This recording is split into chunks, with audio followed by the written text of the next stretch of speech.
one. What podcast is this? What do you mean do the intro? I have the intro already pre-done. Oh, you have this. This is The Story Will Save You, Yes. hosted by Jeannie Yes. Bowerman and Kira Yes. Duggan. It's Duggan, right? It's not Dugan, like the proper pronunciation. Our It's a nice neighbors job. growing up were the Dugans. It's funny. Duggans and the Dugans. But yeah, Duggan. Was the guy named Doug? Doug Dugan. No, it was That would have Russell. been a fun sitcom Russell twist. Dugan. Was it like the Hatfield and McCoys? Like, did you fight over the mail? we got their mail sometimes, but no, not really. They were nice. Boring, but whatever. An Irish civil war in a neighborhood would have been much more fun, like the Dugans versus the Duggans. The Irish have done enough civil warring for like, have they? We're good. I think so. Who were you rooting for? Like deep down during the Troubles? The Irish. What? You think I was rooting for the British? That was a trick question. I'm just making sure. I'm not sure it was a good idea to have all three of us on at once. No. Terrible idea. I'm Jeannie Bowerman. And I'm Kira Duggan. And you are listening to The Story Will Save You. This is a specialized episode today where we debrief of sorts on a conference that we went to recently. And that conference was Bouchercon, and the city was Nashville, and the people were wonderful. First of all, for those who don't know, what is Bouchercon? What a great question. Bouchercon is a conference for crime, mystery, thriller fans and authors primarily. And it is held annually in a different city. And the people are wonderful. And that's what it is. Great. In a nutshell, that's my pitch of Bouchercon. Jeannie? Bouchercon is really fun. It's definitely one that's more like for these great authors and a lot of fans. I feel like the weekends, maybe some more writers come in during the week, definitely fans, more fan base, but it was really nice to see the authors interacting with their fans and how generous they were. Like there was one time when Matt and I were talking to Harlan Coben.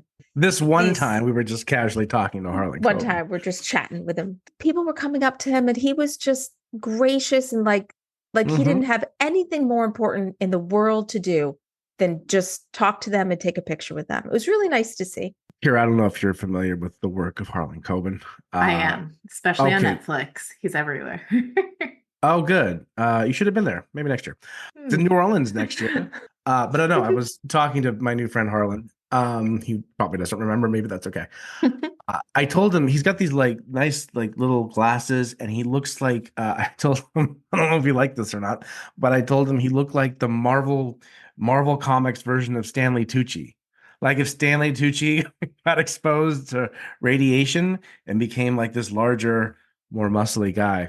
I would say that's a compliment on both ends because Stanley Tucci is awesome. Marvel is also awesome. So I suppose I got to briefly meet Mick Herron and Karen Dion, who wrote The Marsh King's Daughter, who I met before, and she's lovely. But I wanted to do this very special, what's the name of this podcast? Story Will Save You episode. I came up with the title of the podcast, I should remember. I wanted to do this just to touch upon specifically the panel that Jeannie moderated with all those people I just mentioned, who were talking about, she's got her notes with her to refresh her memory of what she discussed. And I want to kind of touch upon some of the major points, and Jeannie, I will let you take it from there. First of all, what was the panel? What was the topic? It was about the pros and cons of having your book turned into a movie or a TV series. I got to tell you, the funny thing is there was also Joe Finder, who was on the panel too, and David Morrell, who was the father of Rambo, who wrote First Blood, super cool guy, along with Harlan and Karen and Mick Herron. I asked this first question and I thought, oh, I'm going to just sit and they're going to talk for 15 minutes about this one question. And I said, okay, so, I know obviously you've gotten things successfully adapted and onto the screen, the big and small screen. But I'm sure you've had things optioned that didn't go anywhere. Can you talk maybe a little bit about the difference between what didn't go anywhere and what did go anywhere? And Joe Finder just goes, luck. The audience kind of laughed and they all just kind of looked at him and said, yeah. And they looked at me like, next question. Right. And I'm like, oh shit, maybe I don't have enough questions. But it all worked out fine. Right. But is it luck? A little bit. He's not lying. No, he's not lying. It's definitely luck, and I think also timing. I can only speak for my own example. Like, am I allowed to say? Yes. No. I don't know. I Depends. don't know. I'll tell you guys. We met with Jamie Foxx's company. They were really excited about it, and then as soon as we got there, that morning, Quentin Tarantino sent over Django Mm-hmm. Unchained, and they were like, "Sorry, Right. we'd flown all the way out there." Yeah. And they had been excited about it. So I don't know if I can say that, but That is an important story to relate because I'm seeing it firsthand with authors now that I know who have traction for film and TV stuff, and they're very excited. And deep down, I want to tell them it's fine to be excited. You want to be, hopeful. You don't want to be cynical about your prospects of your book or anything. But at the same time, I would be remiss not to tell them, and I have told them, take it one step at a time, because you never know what horrible piece of timing is going to happen, right? Or what great piece of timing is going to happen to make things fall into place. I think you just have to set those expectations. And that's what I think the panel glibly, but I think that's what they were trying to get across too, is just to kind of like manage expectations, but also do whatever you can to push the process along on your end. You can only control what you can control. And as somebody who tried to sell an adaptation for 10,000 years, so much is about timing and luck. And you can walk into a room when you know the people are so excited and something happens and it's over. That's totally beyond your control. I know other friends who had actors attached, everything was going along great. And then all of a sudden the actor got an offer for another movie that was moving faster. And they're like, yeah, I want to do that. And then everything gets put on hold, and then that actor's no longer available. And then because that actor's not involved, this person drops out, that person drops out. Like, it's like they say it all the time. It's a miracle any movie gets made. Because so many things all the stars have to align. You have directors, writers, actors, budgets, scheduling, conflicts, location issues, all that stuff needs to just fall into place somehow. And nothing's ever dead either. No. Just to reinforce that. Our 2017 let me plug our 2017 screenwriting winner yet again. That script just went into production this month, and they've been hitting dead ends and things fell apart over like 7 years with that script. And then all of a sudden, when the proverbial stars align, like Kira said, hey, we're going to production next week. We got the financing, we got the cast, so there's always like horrible glimmer of hope for authors when it comes to adaptation. So I moderated the panel, and I think it wasn't one of those like war story kind of panels. Like, it was really, good. So I'm curious, Matt, after you've been in this industry and the film side of it for so long, if there was anything that stuck out to you that you were like, oh, that's interesting, or did you already know it all? I don't want to say I already knew it all, but I was already aware of familiar trials and tribulations that they all touched upon. It's just interesting hearing it from authors who, this was there was 300 people in that room, right? This was all, I think, mostly fans, but also a lot of those fans are also a lot of writers in there too. Yeah, a lot of aspiring novelists and people who are starting their first book or self-published before or writing the next one. This was all new information to them. And I'm looking around and I'm thinking, but like some of the stuff they were saying, I thought was very obvious, but it's obvious to me because I deal with it almost daily, right? From hearing from other writers and firsthand from industry people and lit agents and lit managers and whatnot. This is not a Bouchercon commercial or a conference commercial podcast, but it's very, very important, I think, for writers, not just authors, by the way, but screenwriters too, to go to author conferences that have panels like this, where you have some, top professional best-selling authors giving you the firsthand experience of, what they went through to get something adapted or get something published, right? Because otherwise, we don't really hear those stories often. And I think you have to be exposed to that to understand and navigate your own career process, if that makes sense. They did record the panels, but I don't know if you have to pay to listen to it. Be one of the attendees. One of the attendees? Yeah. I wonder. I'm going to look at the site dear Sure. listeners, because if there is a way for people to get that panel, it's very entertaining. Yeah. Thriller Fest, who we're also sponsoring next year through Book Pipeline, has fantastic guests as well. They also have a Pitch Fest component. So again, I'm not advertising. We're associated with any of these conferences or fests outside of, being casual sponsors. But I've been telling a lot of my screenwriter friends and screenwriter contacts that they really should go to author conferences to meet novelists, right? You never know what book you're going to find that you like and you want to maybe adapt on spec. And then now you have that new relationship with that author that maybe hasn't blown up yet. So Kira, I'm also curious for you. You went to Thriller Fest last year, but I'm sure you've been to a lot of other writer conferences. No, she's saying no. Is Thriller Fest the first one you went to? It was the first conference I went to. I've been to like official workshops and stuff that are like weekend long, but I've never been to a conference. So yeah, it was my first official conference. Sweet. It was fun. I'm like a conference junkie. What's the total number of conferences you've been to? Oh my God. I used to go to Great American Pitch Fest for like 10 years. Loved that one. Here's one of the things that I want to say to authors who are out there. And whenever you can go to a conference where you can pitch your work, do it. Doesn't mean you're going to get agented, or if you're a screenwriter, doesn't mean you're going to get optioned or get picked up or anything like that. But it is so good to have that practice of talking about your projects to a professional in the industry. And even if all you get is that opportunity for those, sometimes it's 3 minutes, sometimes it's 6 minutes. Every place is different. If they don't like it, just be like, hey, can I ask you a question for my own edification? And they will always be like, yeah, sure. Ask me anything. We still have a couple minutes. It's just such a great experience. And because I went to Great American Pitch Fest for 10 years, when I got those opportunities to go pitching HBO, to go pitch Johnny Depp's company, to be in their offices of Amazon and all these other places, I wasn't nervous at all because I knew how to pitch. I knew how to talk about my story. People always say, oh, pitch fests are a waste of money and blah, blah, blah. Yeah, I mean, the chances are nothing is going to advance your career from them, but you will advance your skills, your pitching skills. And those are critical for writer, screenwriter, or author. That's my 2 cents.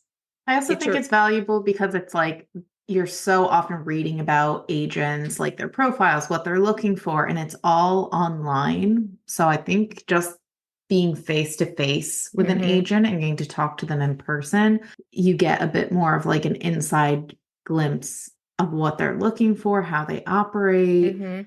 Yeah, if you're halfway decent at pitching and you have a halfway decent book, even if they pass, like they probably won't remember you for the next year. But if you come back, they might. So at least you're putting kind of your name on the radar in a way, Anyway, again, don't want to make this a conference like, rah-rah cheerleader session, but also rah-rah cheerleader conferences. Like there should be more. I'm a little disillusioned, perhaps is the word, that there aren't more conferences in the screenwriting, in the film and TV writing space. I know. The death of Great American Pitch Fest was a sad day because that one was in LA, pitching all day, but then they had a day where it was just all classes, and for years it was free. And then I think they raised it to like $25 or something to take these classes all day. It was just incredible. And great instructors. And because it was in LA, they had a lot of professional TV writers and filmmakers. And I mean, it was not a shabby group. It wasn't a lame pitch fest? No, it was so good. That's how I met so many people in the industry. And I met them when they were like, I mean, you're going to pitch assistants to assistants, but someday they're going to move up the ladder and move somewhere else. And junior lit agents, assistants. Those are some of the best people to meet. They're all not all of them are going to stick around the industry. Some of them are going to kind of fade away and do something else, sadly. But yeah, you have to get out of the house and go to actual conferences. Yeah. I used to believe 2 years ago, 3 years ago, this was pandemic mindset. I would think, well, virtual conference is just as good as an in-person conference. And I don't know if I agree with that anymore.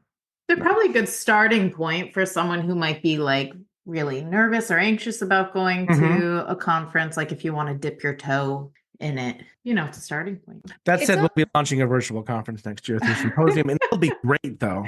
Where virtual conferences are good is when you want to learn, and you're going to be like seeing all these sessions, and you can take them, and they give you recordings to stuff.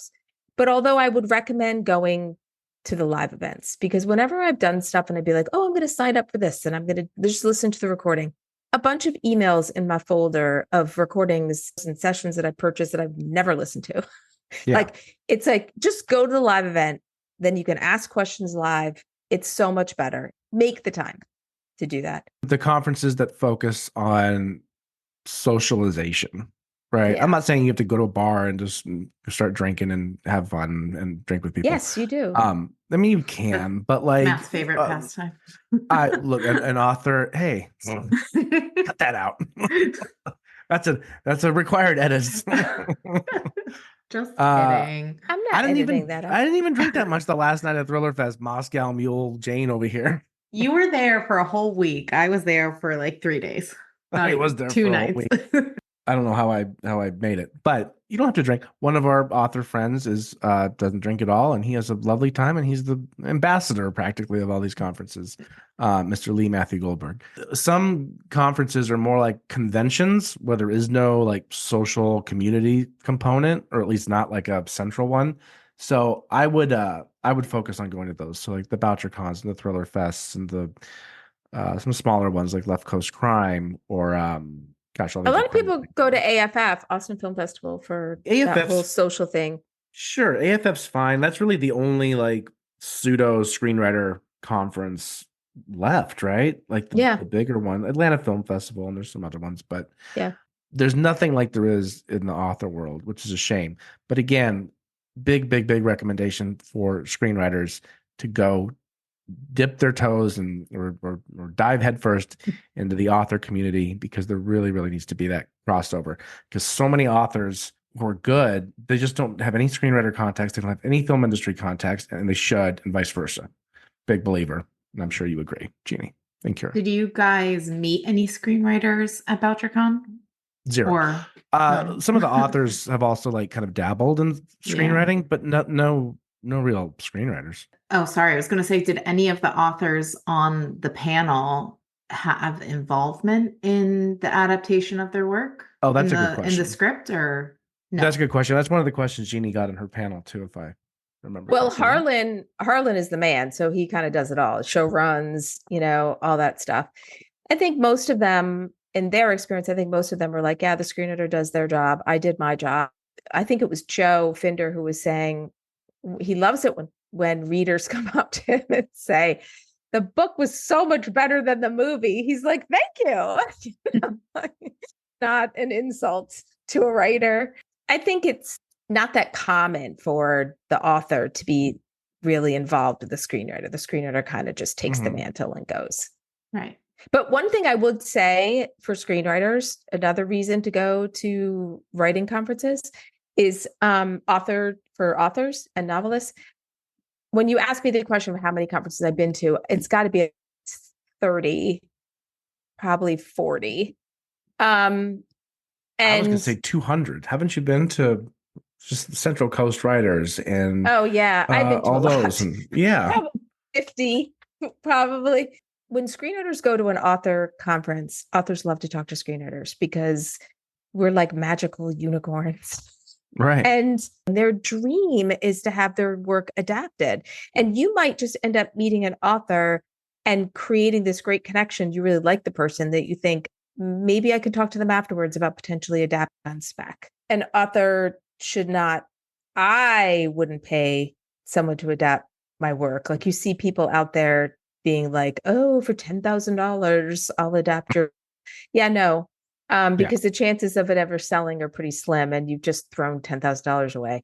No, and that's what I want to stress too. When I say make more good up and coming screenwriter contacts, or even WGA screenwriters that are looking for material, you don't pay them to adapt your work. You make an agreement where they're going to do it on spec, or even they might even option the work themselves, and you'll get some money out of it if they're a writer producer or something. That's an important point that I'm always surprised too, that authors don't realize. Like, you don't really want to pay someone to adapt. I mean, you can, I guess, Yeah, but you can, but it now you doesn't have mean like a it's going to weird, get made.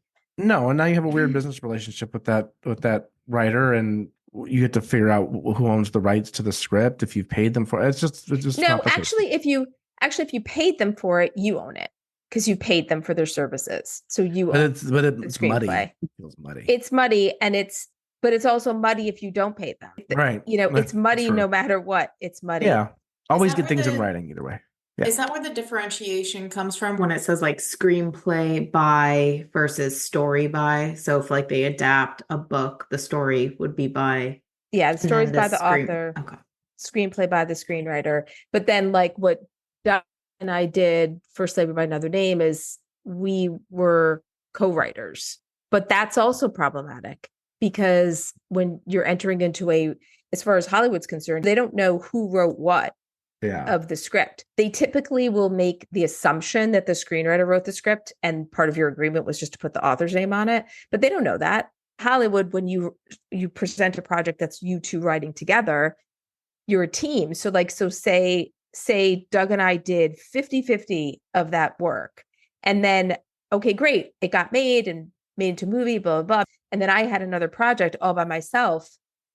The success of that one wouldn't mean anything for me because they don't know if I can write or if Doug wrote it all. So you kind of screw yourself. And I think if I could go back in time, it would be to have not written with so many different writing partners because all my past scripts are with writing partners. So that doesn't help me at all because it's different writing partners. So it didn't help me at all. I'm writing a book all by myself. So piss off, everyone. Right. In short, it doesn't matter. I mean, if you're looking for a screenwriter to adapt your book or not, I just think it's good for screenwriters and novelists to be, in bed together, not literally, unless you fall in love. I mean, who knows? That's a whole other episode. We'll end on that one. That's a romance and it's a positive romance, women's fiction sort of ending. Women's fiction? Is women's fiction and romance the same thing? Who knows? No. Shame on you. Then why did we lump it together for the contest initially, Kara? Because we didn't have enough prize money to make it separate. That's that part too. At any rate, this episode will be airing after the final deadline of Book Pipeline, so we are very much looking forward to seeing what comes through. It might take me that long just to edit it. This episode? Oh yeah, it'll take you a few weeks. It'll be Bouchercon 2025 in New Orleans. Fabulous New Orleans by then. The Story Will Save You is a Pipeline Artists original podcast. Like, subscribe, and follow us on social media at Pipeline Artists and at Book Pipeline. For more information, visit pipelineartist.com and bookpipeline.com, where we have contests for unpublished manuscripts as well as for published books that would make great adaptations for either film or television. Learn more about our efforts to help writers find publishing success on bookpipeline.com. Until next time, let the story save you.